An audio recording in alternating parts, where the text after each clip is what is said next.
Assalamualaikum warahmatullahi wabarakatuh.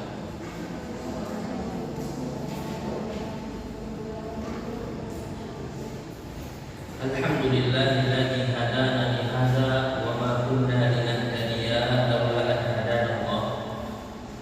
Asyhadu an la ilaha illallah wahdahu la syarika lah wa asyhadu anna Muhammadan abduhu wa rasuluh alladzi la nabiyya wa la rasula ba'da ila yaumil qiyamah. Qala Allah tabaraka wa ta'ala ba'da an a'udzu billahi minasy syaithanir rajim. Ya ayyuhalladzina amanu taqullaha haqqa tuqatih wa la tamutunna illa wa antum muslimun.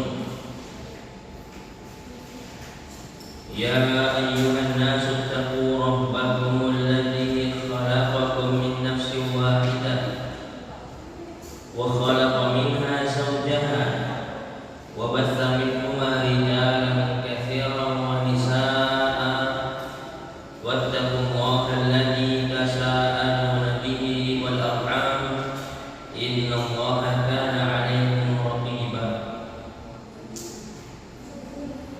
Qala an-nabiy sallallahu alaihi wasallam fa inna asdaqal hadithi kalamullah wa khairal hadi hadi Muhammad sallallahu alaihi wasallam wa syarrul umuri muhdatsatuha fa inna kulla muhdatsatin bid'ah wa kulla bid'atin dhalalah wa kulla dhalalatin finnar. Wa qala an-nabiy at-taqwa hahuna wa yushiru ila sadrihi thalatha marrat.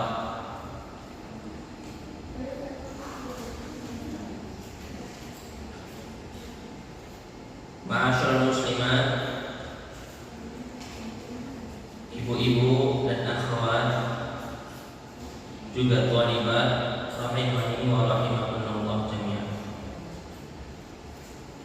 Alhamdulillah, kalimat syukur yang sepatutnya kita ucapkan untuk Allah Azza wa Jalla, Dialah zat satu-satunya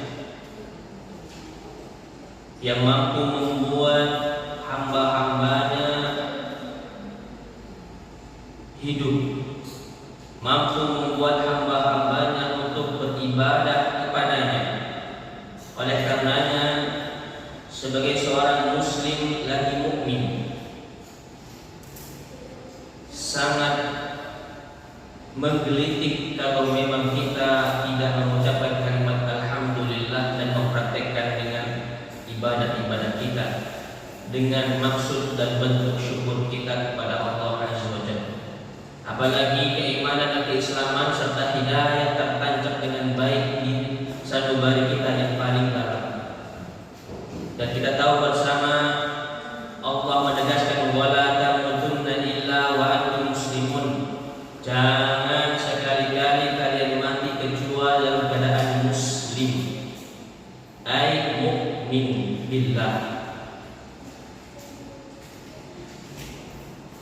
Shalawat serta salam kepada Nabi Muhammad sallallahu alaihi wasallam beserta istri dan para sahabatnya. Mudah-mudahan kita di antara umatnya yang mendapatkan syafaat nanti di yaumul mahsyar dan juga dapat mencicipi telaga nabinya Muhammad sallallahu alaihi wasallam, karena di antara umatnya ada yang dilarang dan dicegah untuk dapat meminum daripada telaga Nabi sallallahu alaihi wasallam. Oleh karenanya al-bakhil, orang yang bakhil, ketika disebutkan nama Nabi sallallahu alaihi wasallam wa lam yusalli alaihi dan belum bersolawat kepada Nabi. Ma'asyiral muslimat rahimani wa rahimakumullah jami'an. Allah Subhanahu wa ta'ala menyebutkan dalam firman-Nya suratul Qasas, wa rabbuka yakhluqu ma yasha' wa yakhtar. Allah Subhanahu wa ta'ala Rabb kalian, Rabb kita bersama, yakhluqu ma yasha', menciptakan dengan sekehendak hatinya, dengan sekehendak dan semaunya. Kalau Allah ingin, Allah ciptakan. Kalau Allah tidak ingin, ia ada, Allah binasakan. Wa yakhtar, Allah sendiri yang memilih. Ma'asyiral muslimat, Allah menyebutkan wa yakhtar, ai bermakna Allah memilih. Dan kita tahu bersama bahwasanya Allah juga menyebutkan dalam firman-Nya, inna iddatasyuhuri indallahi 12 syahran. Dalam hitungan jumlah bulan setahun ada 12. Dan ketika kita sebutkan dari Muharram sampai Dzulhijjah, di mana saat ini ibu-ibu, akhwat, kita sudah sampai pada bulan Sya'ban. Tepatnya kita sudah menginjak pada tanggal 10 Sya'ban 1446 Hijriah. Berarti tinggal hanya hitungan kurang lebih sekitar 20 atau 19 kalau Sya'bannya 29 hari. Yang kita lihat nanti sidang ifbar dari pemerintah 19 atau 20 hari lagi. Oleh karenanya Allah Subhanahu wa ta'ala memilih ada di antara yang 12 bulan itu bulan yang suci. Allah pilih, Allah yang memilihnya, Allah yang menentukannya. Karena Allah pilih, sebab karena ada kesempatan besar bagi kita yang memanfaatkan kesempatan. Nah, inilah bentuk tanda bahwasanya dia muslim yang pandai menempatkan sesuatu. Ketika Allah pilih sesuatu yang baik untuk dia ambil, dia raih. Kenapa?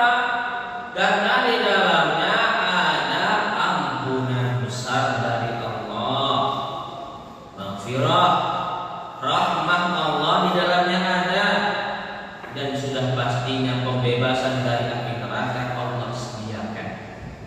Makanya perbanyak amal, karena sudah Allah tentukan sendiri. Maka disebutkan ibu-ibu dan akhwat dalam hadis dari Jabir bin Abdullah, Nabi sallallahu alaihi wasallam Jabir bin Abdullah beliau berkata, anna Nabi sallallahu alaihi wasallam rafal mimbar. Suatu ketika ibu-ibu, Nabi sallallahu alaihi wasallam pernah menaiki mimbar tatkala beliau berkhutbah. Ketika beliau hendak berkhutbah, falamma raqal ula, yakni ad-darajat al-ula, tatkala beliau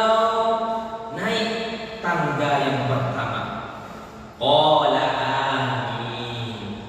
Nabi mengatakan amin, ya Allah ajib.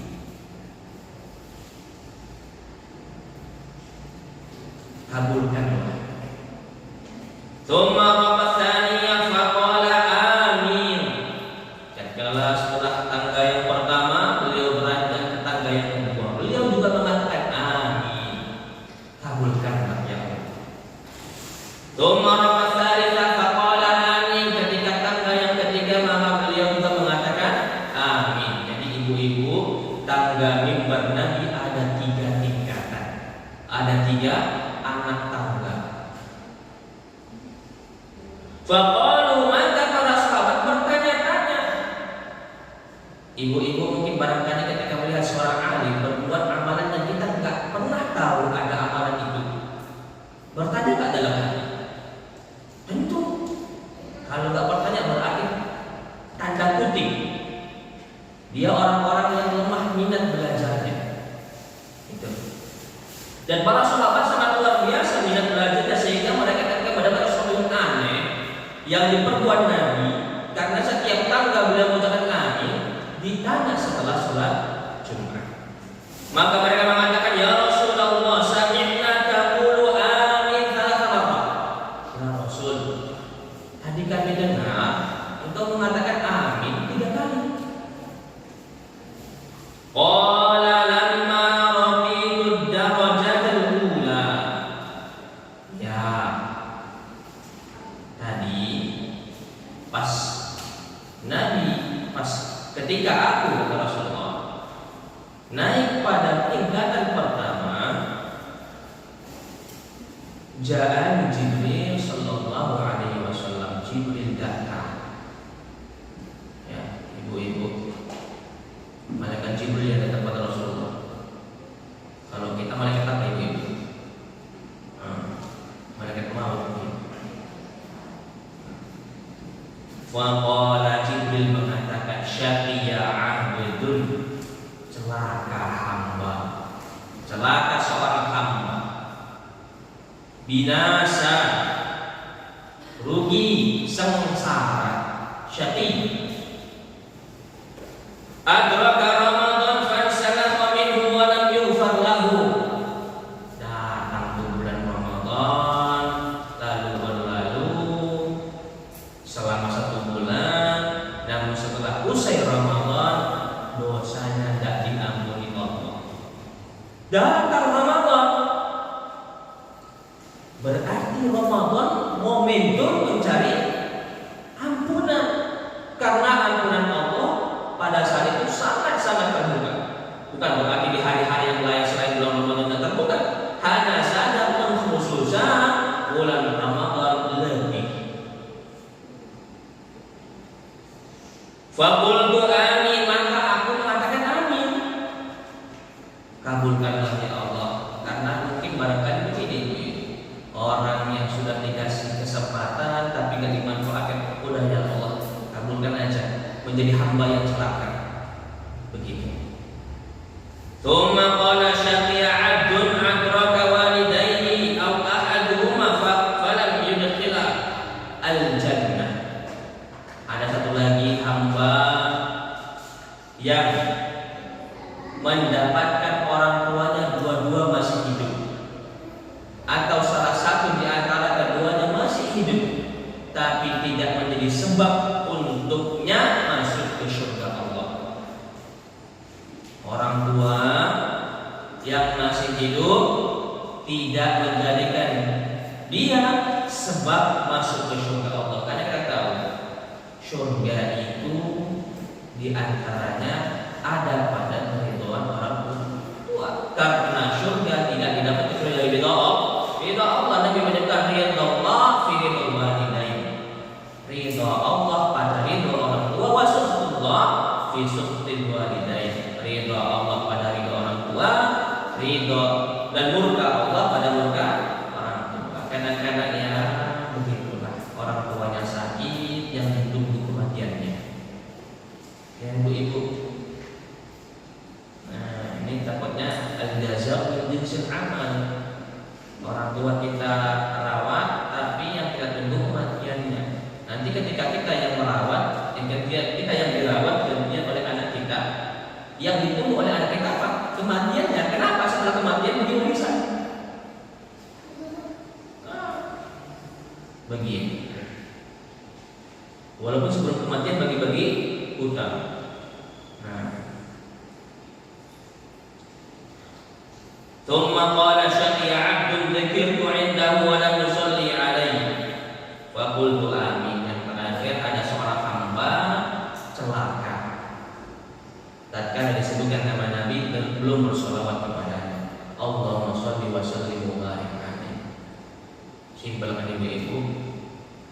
Tinggal ucapan ketika Nabi Muhammad disebut sallallahu alaihi wasallam. Mau lebih, Allahumma sholli wa sallim wa barik alaihi. Mau lebih lagi, baca sholawat ketika sholat. Allahumma sholli ala Muhammad wa ala ali Muhammad kama shallaita ala Ibrahim. Belum selesai, baca lagi, ada juga yang mati Muhammad, sebut lagi. Belum habis lagi. Tapi dapat yang sempurna. Nah, ibu dan akhwat serta thalibat rahimani wa rahimakumullah jami'an. Oleh karenanya perlu kita pahami bersama bahwasanya ini Allah sediakan kesempatan bagi kita. Ini sudah bulan Sya'ban. Nah, bagi yang masih ada hutang puasa, segera dilunasi. Kalau memang hutang puasa tidak ada, mungkin barangkali karena sebab yang lain dia tak puasa sehingga hanya mampu dengan fidyah, segera. Lihat banyak saudara-saudara kita, tetangga kita yang kurang mampu, nah, at'im, memberi makan mereka. Nah, dengan fidyah. Berapa? Nah, nggak perlu kita bahas di sini. Sholat semasa tidak yang lain dibahas masalah fidyah. Nah, ibu-ibu, Nabi sudah memberikan gambar bahwa Ramadan adalah bulan yang penuh berkah. Adapun Ramadan syahrul mubarak. Nabi menyebutkan telah datang kepada kalian bulan Ramadan, bulan yang penuh berkah. Makanya wajar di bulan Ramadan banyak orang yang mau bersedekah. Tapi lucunya sudah datang Ramadan, duitnya, hartanya ditahan aja di lemari, ditahan aja di berangas, tak mau cari momentum. Orang aja ngaji mumpung. Kenapa? Ganti Ramadan tiba-tiba jadi mendadak jadi bisnismen, ya kan? Jual rumah, jual apa lagi? Jual es, jual apa lagi? Jual makanan. Ngaji mumpung. Lah ini untuk amal sulit. Nah, ibu-ibu, akhwat, apalagi yang thalibat, nanti kalau memang orang tua tidak hadir pada hari ini, nasihati oma beginilah begitu dan seterusnya. Bahwasanya Ramadan hari di mana kita bisa mencari keberkahan Allah. Sedekah diberkahi, beramal tentunya. Dan juga ibu-ibu, Nabi Shallallahu Alaihi Wasallam menyebutkan bahwasanya di Ramadan pintu surga dibuka, neraka ditutup, syaitan pun dibelenggu. Nah, idza jaa Ramadan futihat abwabul jannah wa ghulqat abwabun nar wa sulsilat, dalam riwayat lain wa sufidat syayatin. Nah, apabila datang Ramadan dibuka pintu surga, pintu neraka ditutup, dan juga syaitan itu dibelenggu. Kalau pun ada di syaitan yang ada di bulan Ramadan, maka itulah syaitanul ins, syaitan yang sudah melekat pada manusia. Kenapa gitu? Iya. Siang-siang bulan Ramadan, tatkala bulan di mana orang banyak berpuasa, banyak penampakan ibu-ibu, betul enggak? Penampakan apa? Kaki bergelantungan, badannya nggak nampak. Betul nggak ibu-ibu? Sering nggak nampak di jalan. Kaki bergelantungan, badannya nggak nampak. Ya, ditutupi sama sepatu. Ya, begitu. Lucu kan ya? Muslim pula itu. Ya, salah jualannya di siang hari, orang pun mau beli juga. Nah,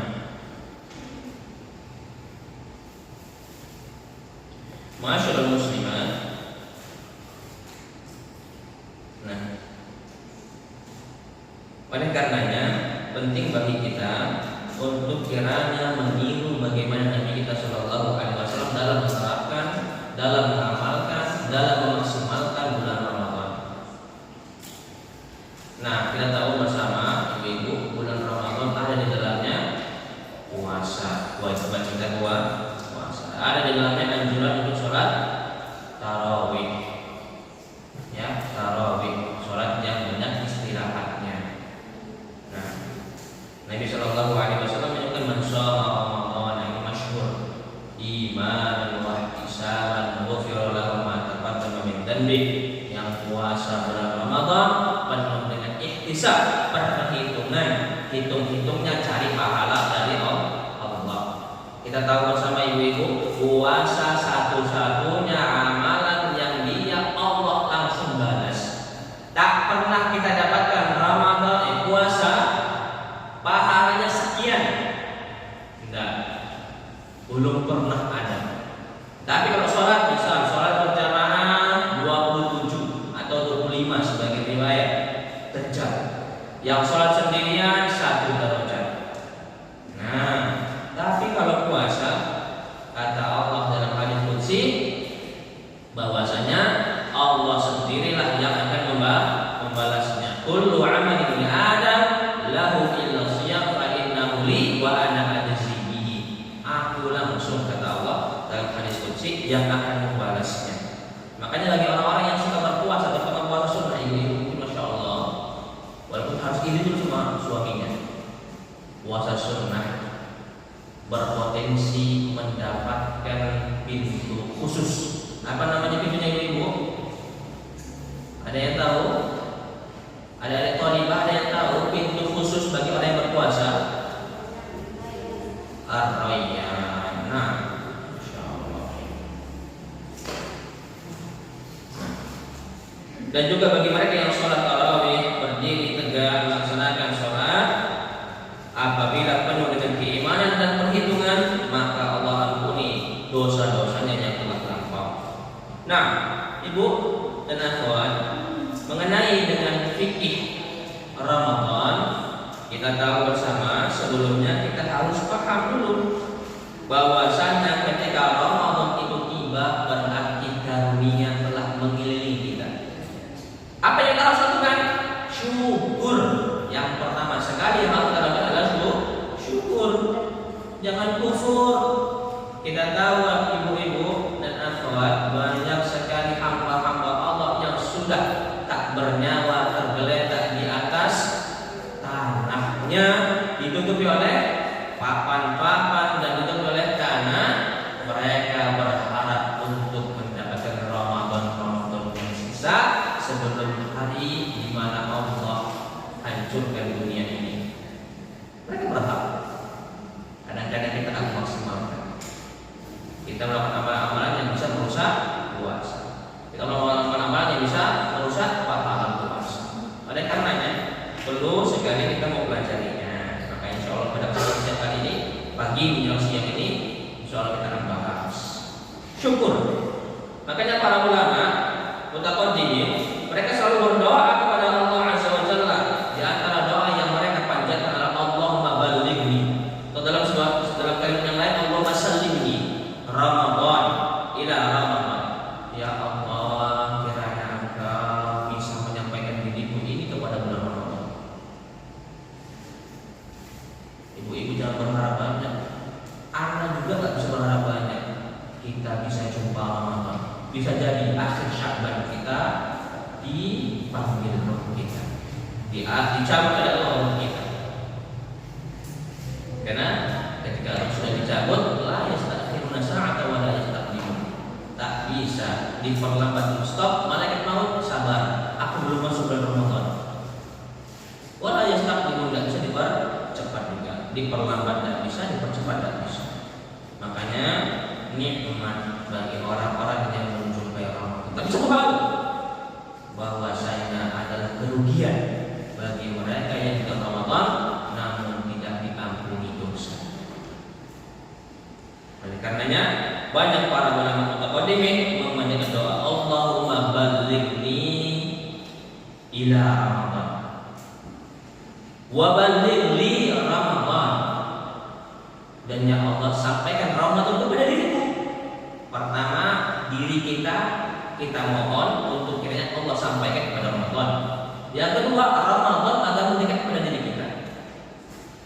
Wa tasallamhu minni mutaqabbala. Mudah-mudahan apa yang kita perbuat di dalamnya Allah terima. Nah, masyaallah musliman, kita ibu-ibu ada yang sudah 60 tahun ini. Ada, alhamdulillah. Nah, berarti sudah banyak bulan Ramadan yang pernah dilalui. Bersyukur kita. Terhitung dari awal kita baligh, ya sudah menginjak masa mumayyizah bagi ibu-ibu. Terhitung mungkin barangkali 15 tahun awalnya. Berarti kalau ada saya sudah 60 tahun, sudah melewati masa 45 tahun, 45 kali Ramadan ia jumpai. 45 kali. Bayangkan, bukan angka yang sedikit. Kalau jumlahkan dalam usia anak belum sampai. 45 kali ia jumpai Ramadan. Kira-kira merasa sudah puas atau belum? Sudah maksimal atau belum? Puasanya selalu full atau tidak? masa-masa yang transisi, beda kasus. Nah, karena berarti kita telah melewati masa-masa yang luar biasa. Amalan-amalan selalu di depan mata kita. 45 tahun bukan angka yang sedikit. Tapi barangkali ada sudah 40 tahun, 30 tahun itu. Maka ini adalah masa yang luar biasa. Syukurlah yang patut kita haturkan kepada Allah Azza wa Jalla. Ya Allah, inni asykuruk, hamba berterima kasih kepadamu karena telah sampaikan diri hamba ini kepada Ramadan beberapa kali. Nah, ibu-ibu rahimani wa rahimakumullah jami'an. Di antara beberapa amalan yang patut kita perbuat ketika kita bersyukur kepada Allah Azza wa Jalla dengan dijumpakan pada bulan Ramadan adalah kita bersungguh-sungguh dalam beribadah. Makanya di antaranya yang pertama adalah khususnya untuk apabila sudah masuk Ramadan, hendaklah ketika malam harinya sudah berniat mau puasa. Yang pertama hendaklah niat di malam hari untuk berpuasa. Nabi sallallahu alaihi wasallam menuturkan, man lam yubayyit as-siyam fil lail fala siyama lahu. Siapa yang malam harinya belum meniatkan diri untuk berpuasa, maka tidak ada kesempatan untuk puasa baginya. Tidak sah puasanya. Yang tidak berniat di malam hari. Bagaimana niatnya? Ibu-ibu bangun pagi, menyiapkan makan sahur, minumnya, itu sudah bentuk di antara niat. Niat itu bukan perkara yang harus diucapkan, apalagi sering tersebar di media, terutama televisi. Ya, doa niat berpuasa. Ada yang hafal? Nawaitu soma ghadin an adain fardu syahrin ramadana lillahi ta'ala. Wah, anak-anak ada yang hafal. Kenapa? Ditonton hampir tiap mau subuh ketika sahur. Apalagi yang punya TV di rumah.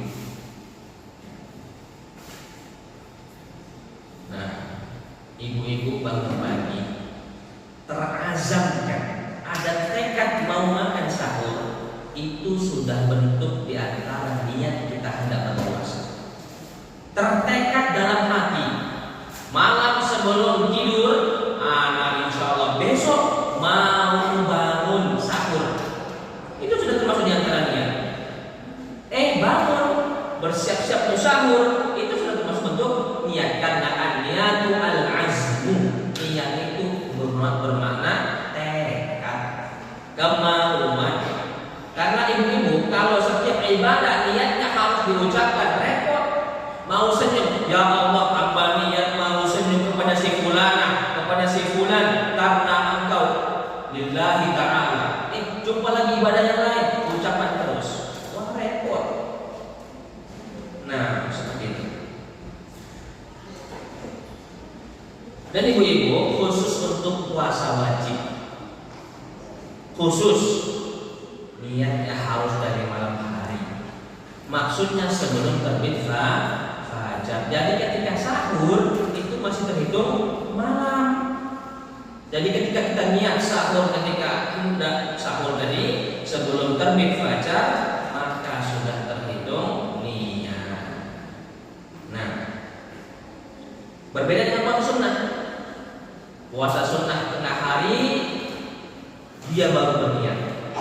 Dari pagi bangun subuh sampai di mana ia tersadarkan pengen puasa, maka itulah termasuk di antara bentuk bolehnya puasa sunnah. Apabila misal dari subuh sampai jam 10 pagi kita belum makan, belum minum, Di jam 10 kita berniat, ya Allah hamba puasa hari ini sunnah,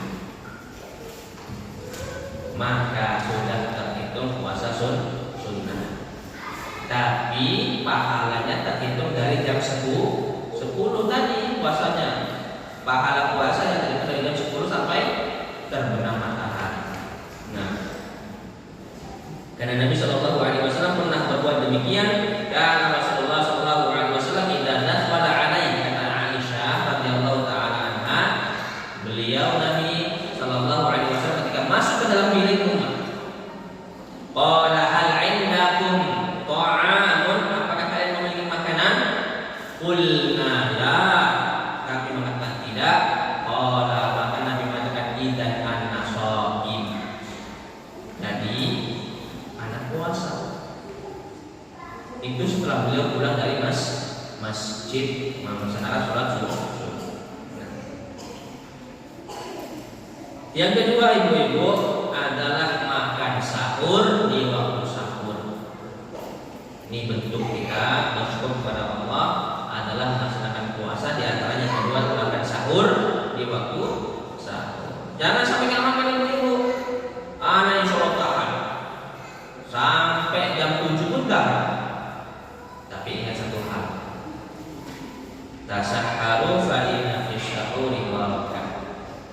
Bersahurlah kata Nabi, karena pada sahur ada keberkahan. Secara umum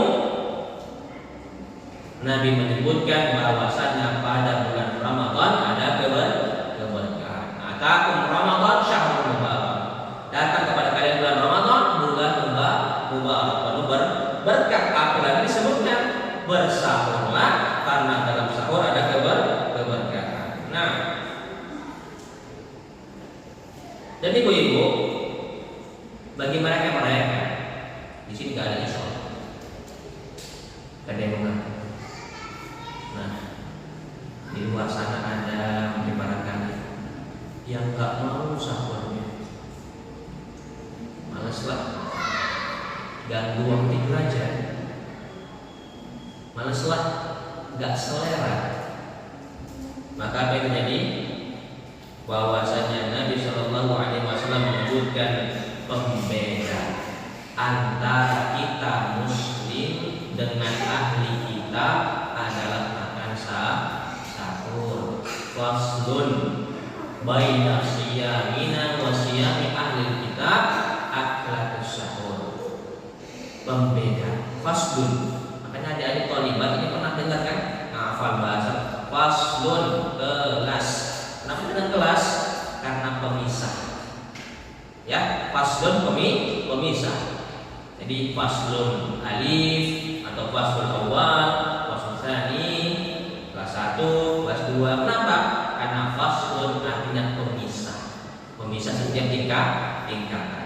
Dan di sini disebutkan faslun ma baina, pembeda antara siyamina wa siyami ahli kitab. Puasa kita Muslim dengan ahli kitab. Siapa ahli kitab, ibu-ibu? Al-Yahud wan Nasara. Yahud dan Nasara, dua golongan yang termasuk ahli kitab. Walau sampai hari ini mereka lah Yahudi dan Nasara dan disebut ahli kitab, pembedanya adalah makan sahur. Kalau mereka puasa nggak ada sahurnya, ibu-ibu. Kayak kita ada sebagian yang ini puasa wisol, nggak ada sahurnya. Begitulah mereka. Kita lihat agama-agama yang lain demikian, puasa sekian bulan tak ada makannya. Nah,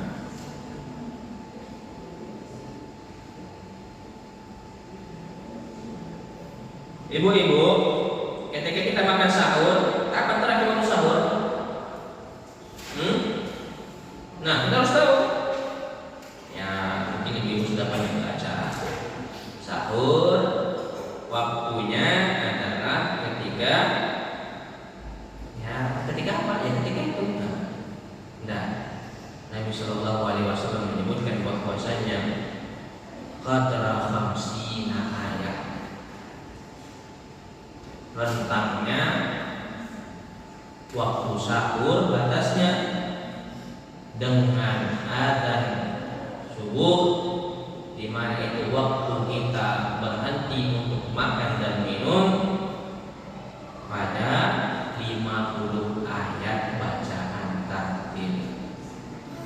kurang lebih sekitar 20 sampai 30 menit. Ini awalnya dulu disyariatkan seperti itu, 50 ayat, 50 ayat untuk kehati-hatian, ya, untuk kehati-hatian itu sekitar 20 atau 30 menit. Ada waktu akhirnya di sini terjadi tambahan-tambahan ilmu kita. Bahwasanya ibu-ibu rahimani wa rahimakumullah jami'an. Dahulu ya, sahur itu tidak seperti kita. Syariat pertama, dulu sahur tidak kayak kita sekarang. Dulu sistem sahurnya itu kapan kita mulai tidur, ya, kapan kita mulai tidur. Misal kita tidur habis isya, tidur kita jam 8:30 atau jam 9, maka ketika bangun itulah waktu imsak. Itulah waktu di mana kita tak boleh makan dan minum. Tidur di malam hari, ketika bangun maka itu sudah masuk, kita harus menahan. Misal kita tidur 8:30 atau jam 9, tengah malam bangun jam 12. Jam 12 itu gak boleh makan sahur lagi. Dulu syariatnya sebelum dinasakh, sebelum dihapus. Ini dalam syariat ada nasikh wal mansukh, ada pernyataan dalil yang menghapus dan ada yang dihapus. Bahkan disebutkan ada sahabat Nabi Shallallahu Alaihi Wasallam bernama Qais bin Sirma. Ketika Ramadan, ia tidur sebelum berbuka. Ibu-ibu, tidurnya dia sebelum buka. Misal maghrib waktunya kita untuk berbuka karena terbenam matahari. Namun dia belum mendapatkan makanan. Makanya lucu, kita dapatkan sebagai muslim di zaman ini, dia dapatkan hanya seonggok kolak, satu mangkok, dan juga air putih, air mineral. Dia merasa, kok begini kali sih bukaan kita tahun ini. Dia tidak tahu ada sahabat Nabi yang maaf katanya untuk buka pun tidak ada walau setengah air. Qais bin Sirma. Nah, akhirnya dia tidur ketika sebelum berbuka. Ketika itu ibu-ibu, istrinya berusaha keluar mencari makanan untuk dipakai, untuk dimakan, untuk konsum, untuk berbuka, dimakan untuk berbuka. Jadi istrinya cari keluar, barangkali ada yang bisa dimakan untuk berbuka suami. Tidur. Si suami tidur. Nah, yang sudah suratnya masuk ke Isya ya dia, surat Isya. Tidur. Ketika setelah istrinya pulang, dia dapati suaminya tertidur, ia bangunkan. Nah, maka istri mengatakan, rugi engkau. Kenapa rugi? Karena bangun sudah tak boleh makan lagi. Bayangkan ibu-ibu, seharian dia sudah menahan puasa. Karena aturannya saya pertama puasa dahulu, sahur itu terhitung dari saat mulai dia bangun. Itu terhitung sudah mulai nggak boleh makan dan minum. Tidur dia, berarti dia sudah harus puasa balik besoknya tanpa makan dan minum. Lemah nggak ini? Lemah sekali. Minum pun tidak. Nah, itu luar biasa. Kita tahu manusia itu sangat lekat dengan cairan. Manusia bisa tahan makan, nggak makan selama sepekan. Tapi kalau untuk minum 3 hari nggak minum, berbahaya bagi tubuhnya. Bisa-bisa dia meninggal. Begitu. Bisa meninggal cairan. Keesokannya juga demikian dia sudah letih karena sudah gak sahur, gak buka, gak sahur, gak buka dan gak sahur. Namun apa yang terjadi? Keesokan hari dia bawa bekerja, ketika sudah sore datang, maghrib datang, waktu dia berbuka datang, belum jumpa lagi dengan makanan, akhirnya lemas.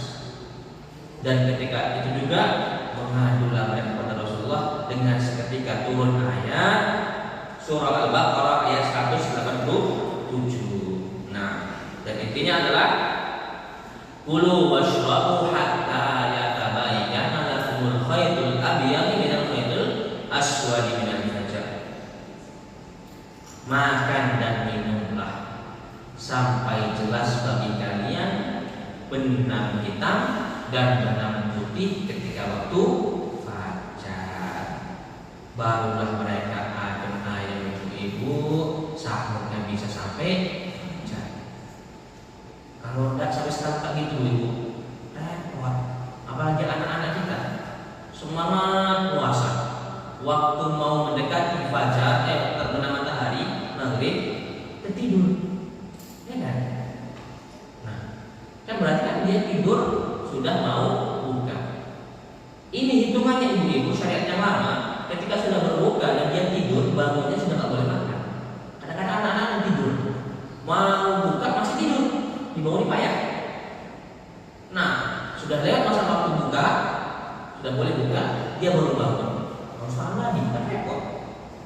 Walhamdulillah, syariat Islam adalah syariat yang paling mudah bagi hamba, bagi umatnya.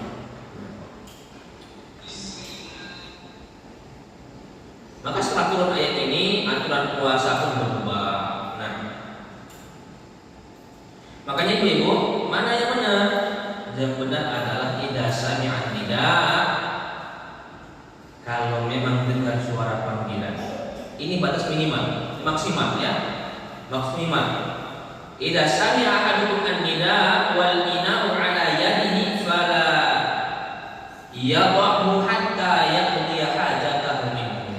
Ini batas maksimal dan ini bukan harus kita sendiri. Ini bagi orang-orang yang mungkin luput dari sahur di awal-awal. Apa itu? Kalau sudah mendengar panggilan adzan dan ada suapan, maka jangan letakkan. Gimana? Maka tuntaskan sampai ke mulut dan hidungnya. Ya, makanya kalau sahur ibu-ibu, makanya pedas-pedas, ya, itu bahaya. Nah, pas makan ayam sambal lacan, das pula ayam bayar, repot kita kan. Nah,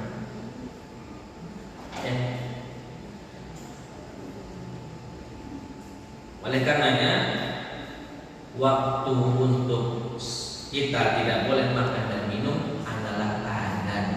Itulah sebenarnya adzan. Adapun yang diperbuat oleh orang-orang, nah, jumhurnya dengan menetapkan waktu imsak sebenarnya menyalahi. Hanya saja dalam sikap berhati-hati boleh. Tapi menentukan seperti ini maka dia sifatnya menyalahi.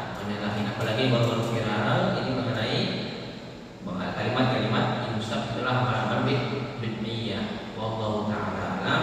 Yang pasti sebenarnya adalah sifat kehati-hatian. Nah, saja jangan ditentukan gitu. Boleh kan? Boleh. 5 menit 10 menit sebelum adzan kita sudah cek. Enggak makan dan minum. Oke, enggak masalah. Untuk hati-hati ya. Namun jangan ditentukan seperti yang sudah ada. Nah, wallahu ta'ala. Jadi waktu akhir ibu adalah ketika hendak adzan subuh. Karena dalam hadis yang lain, qulu washrabu hatta yu'adzinu Abdullah ibnu Ummi Maktum. Makan dan minum sampai adzan Abdullah bin Ummi Maktum. Dulu Bilal di awal, yang kedua Abdullah ibnu Ummi Maktum. Nah, adzan dulu di sekitar jam 1:30 ini. Nah, 1:30 malam yang terakhir awalnya itu adzan, yang kedua ketika terbit fajar. Atau pakai kaidah ini ibu mungkin mau tes dengan surah Al-Baqarah 167 tadi di tengah-tengah padang yang gelap, tes nampak belum benang hitam sama benang putih. Kalau zaman sekarang sulit karena banyak lampu. tanah ibu tes hitam putih. Oh kayak gini. Paling mudah ibu-ibu tanya sama nelayan. Nelayan yang tahu biasanya nampak di ufuk timur. Oh itu masih sinar fajar kading. Oh itu sudah fajar sodik. Nah nanti coba dibahas sama ustaz yang lain tentang fajar sodik dan fajar kading. Fajar yang dusta dan fajar yang sebenarnya. Yang dusta ini muncul cahaya merah dari timur, tiba-tiba meleset dan pergi, gak ada lagi. Kalau fajar dan sodik muncul cahaya merah dari ufuk timur, tidak lama diikuti dengan mataharinya. Nah, soal dibahas lagi dengan ustaz yang lain dengan kita. Nah, selanjutnya yang ketiga adalah puasa di siang hari. Kita sebagai muslim memang dituntut puasa di siang hari. Tsumma atimus shiyama ilal lail. Puasa dikenakan sampai malam hari, ibu-ibu. Kita walhamdulillah di Indonesia, kita berada pada garis satu listiwa 0 derajat. Alhamdulillah puasa kita sekitar kurang lebih 13 sampai 14 jam maksimal. Syukur ibu-ibu. Di negara-negara lain di Eropa itu ada yang puasa sampai 19 jam. Berarti malamnya cuma 6 jam. Sahur puasa buka tidak lama tidur, sahur lagi kan. Ada yang sampai 20 jam. Berarti 4 jam malamnya cuma.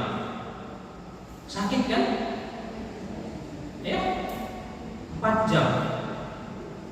1 jam berbuka, istirahat sebentar, menunggu isya, lalu setelah itu berbaring, bangun, udah sahur lagi. Nah, hanya sampai 19-20 jam.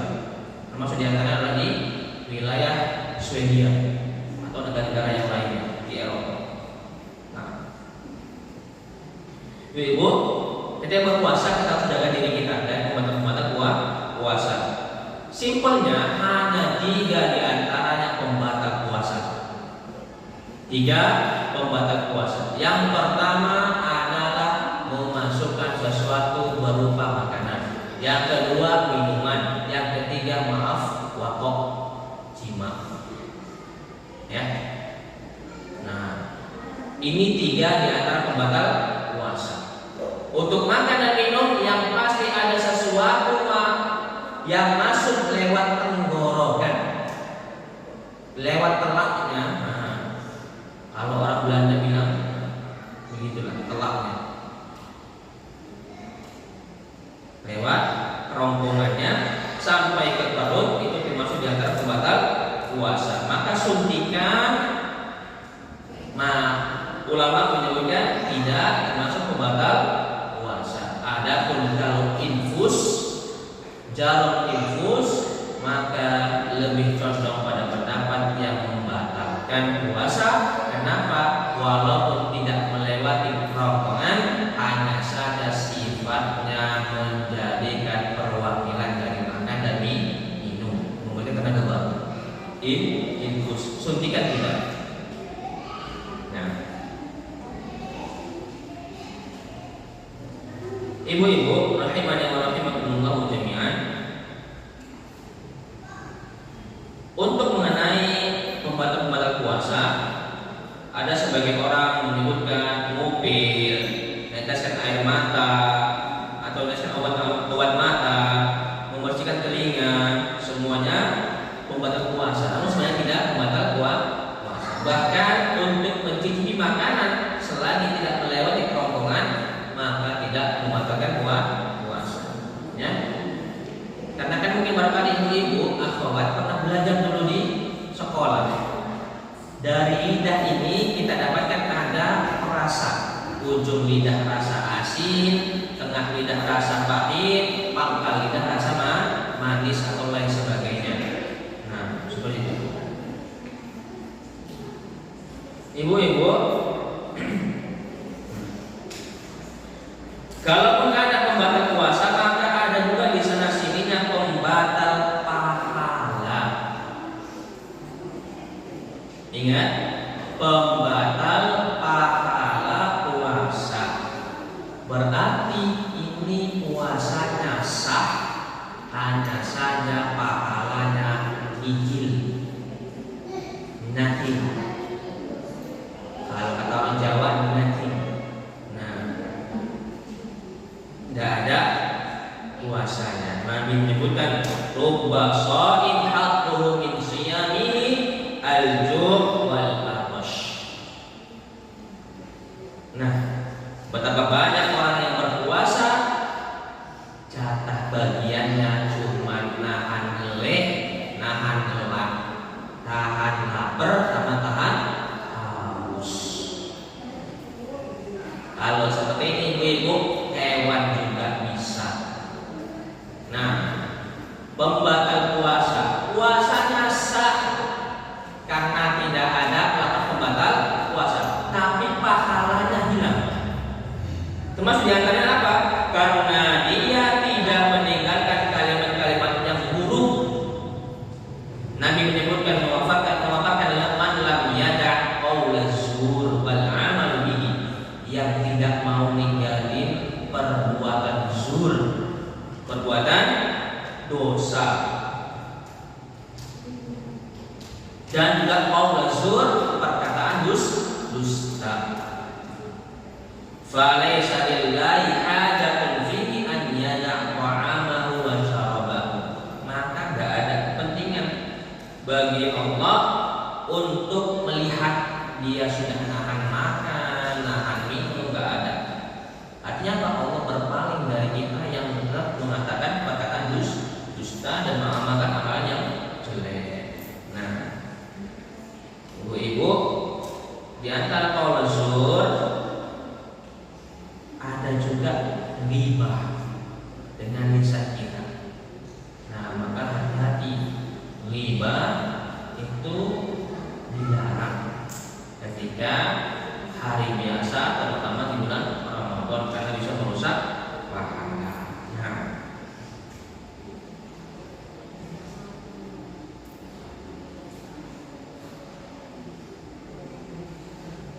Nah, ini sedikit lagi ibu, kita tambahin kurang menit.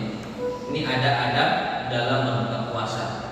Yang pertama, bersegera dalam berbuka. Jangan tunggu nanti. Kalau sudah ada ada pemberitahuan sudah waktunya berbuka, silakan berbuka. Nah, percepat. Bismillah. Teguk, air minum. Kami lagi di jalan, cari minum. Ini sudah banyak, tak kayak dulu. Warung sudah banyak, tak kayak dulu. Alhamdulillah semua sudah bisa. Online juga bisa. Jauh-jauh sebelum waktu maghrib datang sudah bisa pesan. Apalagi zaman sekarang semua serba online. Akhirnya apa, manusia jadi males. Nah, bersegera berbuka. Nah, la yazalun nasu bi khairin ma'ajil fitrah. Tidaklah seorang hamba dikatakan baik kecuali diantaranya dengan catatan menyegerakan berbuka. Jangan tunggu nanti, tanggung kerjaannya, tinggal suapkan sedikit makanan, batalkan walaupun kurma ada. Nah, apalagi ibu kali ada rezeki, nah berbuka dengan baca doa saat berbuka. Yang kedua, membaca doa ketika berbuka. Nah, ini banyak yang salah persepsi. Baca doa ketika berbuka bukan doa dulu ibu. Baca bismillah, makan dulu, minum dulu, baru baca doa itu. Dhahabat dhama'u wa batallatil qurubu wa thabatal ajru insyaallah. Nah, insyaallah kita puasa lagi. Nah, itu jadi dhahabat dhama'u, telah hilang rasa haus dahaga, wa batallatil qurubu, dan telah basah urat nadi, wa thabatal ajru, dan pahala sudah mengukuhkan insyaallah. Nah, jadi baca bismillah dulu ya, jangan lupa bismillah minum. Ya, jangan latah ya, ini sering terjadi kita kalau sudah puasa bukanya latah, semua pengen dibeli. Akhirnya apa? Angah berlebihan. Innal mubadzirina kanu ikhwana syayatin. Nah, bagaimana doa-doa yang masyhur di kalangan umat atau masyarakat Indonesia? Allahumma laka sumtu wa bika amantu wa ala rizqika aftartu bi rahmatika ya arhamar rahimin. Ya Allah, karena untukmu aku berpuasa dan hanya kepadamu aku beriman, dan terhadap rezekimu aku bisa berbuka. Dengan rahmatmu ya Allah yang maha merahmati semua hamba-hambanya. Nah, ma'asyiral muslimat, kalau hal ini disebutkan oleh Ustaz Dr. Firanda Andirja bahwa ini termasuk doa-doa yang masyhur dari kalangan ulama dahulu. Nah, dari ulama-ulama yang mereka yakini ini diambil dari pengumuman bolehnya berdoa dengan doa apa saja, maka tidak mengapa. Hanya saja kita mengambil daripada apa yang tercantum dalam nas yang sahih. Nah, dan yang ketiga adalah ketika kita sudah berbuka, bersegeralah untuk melaksanakan sholat maghrib. Ini terjadi apa? Kekenyangan. Kalau bahasa Belandanya kelompokan. Nah, sudah kekenyangan, akhirnya apa? Malas ibadah, malah tidur. Nah, yang terakhir, berbuka sesuai waktu di mana kita berada. Ibu-ibu mungkin barangkali sahur di Medan. Qadarullah masya Allah, ada panggilan mendadak. Kemana? Ke Papua misalnya. Nah, ikut-ikut musir orang Dayak misalnya. Atau pengen buka bersama dengan mereka karena mau mengislamkan mereka beberapa di antaranya. Akhirnya pergi ke Papua.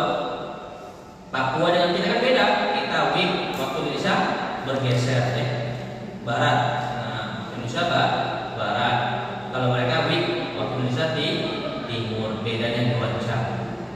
Kita di sini berbuka setengah 7, mereka sedang berbuka setengah 5. Maka tidak apa-apa. Kita ngikut waktu mereka tidak harus ikut waktu Medan. Nah, wallahu taala alam bisawab. Nah, sampai di sini kalau kiranya ada yang mengganjal, boleh kiranya ditanyakan dan kita diskusikan. Silakan Ibu-ibu.